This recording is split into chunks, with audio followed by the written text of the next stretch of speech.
வணக்கம் விருச்சிக ராசி நேயர்களே. ஜனவரி 2026 இந்த மாசம் உங்களுக்கு ஒரு ராஜயோக மாசமா அமையப் போகுது.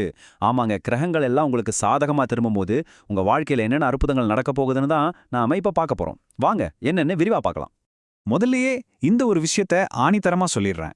2026ல ராஜயோகத்தை அனுபவிக்க போற முதல் ராசியே அது விருச்சிகம்தான். இந்த ஒரு வரிய நல்ல மனசுல வச்சுக்கோங்க. ஏன்னா இனி நடக்க போற ஒவ்வொரு நல்ல விஷயத்துக்கும் இதுதான் அஸ்திவாரம். சரி, இந்த ராஜயோகம் சும்மா எதேச்சியா நடக்கிற விஷயம் இல்ல.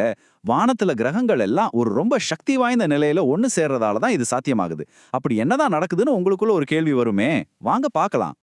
பாருங்க, இந்த ராஜயோகங்கிறது வெறும் வார்த்தை இல்ல. இதுக்கு பின்னாடி ஒரு பலமான கிரக அமைப்பு இருக்கு.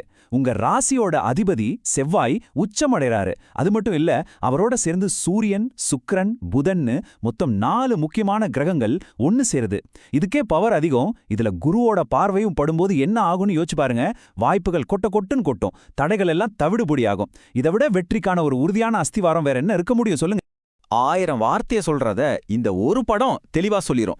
ஒரு பக்கம் பாருங்க, நீங்க பட்ட கஷ்டங்கள், போராட்டங்கள் எல்லாம் ஒரு முள் பாத மாதிரி.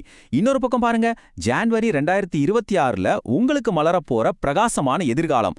இது சும்மா ஒரு மாற்றம் இல்லைங்க, இது ஒரு மறுபிறப்புனே சொல்லலாம். உங்க வாழ்க்கையில ஒரு புத்தம் புது அத்தியாயம் திறக்க போகுது. சரி, இவ்வளவு சக்தி வாய்ந்த இந்த கிரக கூட்டணி உங்க அன்றாட வாழ்க்கையில என்ன தாக்கத்தை ஏற்படுத்த போகுது?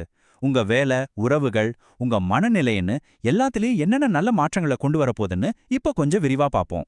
உங்க ராசிநாதன் செவ்வாய் வலுப்பெறதால உங்களுக்குள்ள எங்கிருந்து தான் இந்த தைரியம் வருதுன்னே தெரியாது. அடடா, இவ்ளோ நாள் இதை பார்த்து பயந்துட்டோமே, இது இவ்ளோதானா அப்படின்னு தோணும்.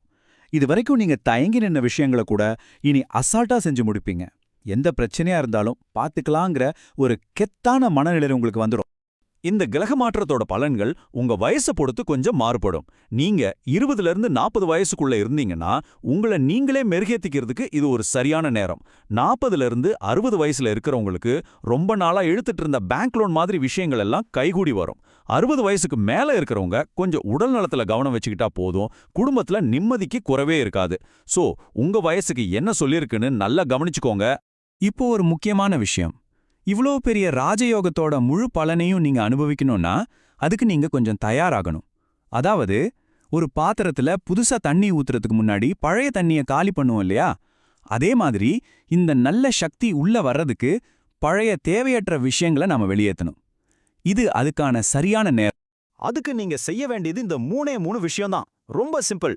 முதல்ல உங்க வீட்டுல உங்க இடத்துல இருக்கிற தேவையில்லாத பொருட்களை அப்புறப்படுத்துங்க. 2வது, உங்க வாழ்க்கையில இருக்கிற உங்க சக்தியை உறிஞ்சுற நெகட்டிவ் உறவுகளை மறுபரிசீலனை செய்யுங்க. 3வதா, உங்க மனசுல இருக்கிற பழைய கவலைகளையும் என்னால முடியாதுங்கிற எண்ணங்களையும் தூக்கி எறிஞ்சிடுங்க. பொருள், உறவு, எண்ணம் இந்த 3லயும் சுத்தமா இருந்தா வெற்றி நிச்சயம். கிரகங்கள் ஒரு பக்கம் நமக்கு வழிகாட்டுது. ஆனா இந்த பிரபஞ்சமே உங்ககிட்ட நேரடியா பேச நினைச்சா எப்படி இருக்கும்? ஆமாங்க, ஆன்மீக ரீதியா உங்களை எப்படி நீங்க இன்னும் பலப்படுத்திக்கலாம். அது மட்டும் இல்லாம பிரபஞ்சம் உங்களுக்குன்னு அனுப்ப போற ஒரு ஸ்பெஷல் சைன், ஒரு ரகசிய குறியீடு, அது என்னன்னு இப்ப பார்க்கலாம். இந்த பாசிட்டிவ் எனர்ஜியை இன்னும் அதிகப்படுத்திக்க 2 தெய்வ வழிபாடு ரொம்ப முக்கியம். ஒன்னு ஆஞ்சநேயர் வழிபாடு. இது உங்க முயற்சிகளுக்கு ஒரு அசாத்திய பலத்தை கொடுக்கும். இன்னொன்னு சரபேஸ்வரர் வழிபாடு. இது இந்த ராஜயோகத்தோட முழு ஆசீர்வாதத்தையும் உங்களுக்கு கிடைக்கச் செய்யும். மனசுக்கு ஒரு நிம்மதியும் ஒரு தெய்வீக பாதுகாப்பும் கிடைக்கும். சரி, இப்பதான் நம்ம ரொம்ப முக்கியமான கட்டத்துக்கு வந்திருக்கோம். இந்த மாற்றத்துக்கான பயணத்துல பிரபஞ்சமே உங்களுக்குன்னு ஒரு தனிப்பட்ட செய்தியை அனுப்ப போகுது. ஒரு அடையாளம். அது என்னவா இருக்கும்னு நினைக்கிறீங்க? ஆமாங்க, அது பட்டாம்பூச்சி தான். இனிமே நீங்க எங்கேயாவது ஒரு பட்டாம்பூச்சியை பார்த்தா அதை சும்மா ஒரு பூச்சியா பார்க்காதீங்க. அது உங்களுக்காக பிரபஞ்சம் அனுப்புற ஒரு மெசேஜ். அது என்ன சொல்லுதுன்னா, போதும் கஷ்டப்பட்டது, உன் சிறகுகளை விரிக்க வேண்டிய நேரம் வந்தாச்சு. இந்த மாற்றத்துல நான் உனக்கு துணையா இருக்கேன்னு சொல்லுது. இதை உங்க வெற்றி பயணத்தோட முதல் படியா நினைச்சுக்கோங்க. விருச்சிக ராசி நேயர்களே, கிரகங்களும் பிரபஞ்சமும் உங்களுக்காக வரிசைகட்டி நிக்குது. ஒரு மிகப்பெரிய மாற்றத்தோட வாசல்ல நீங்க நிக்கிறீங்க. இப்போ கேள்வியெல்லாம் ஒன்னே ஒண்ணுதான். உங்க சிறகுகளை விரிச்சு உயர உயர பறக்க நீங்க தயாரா?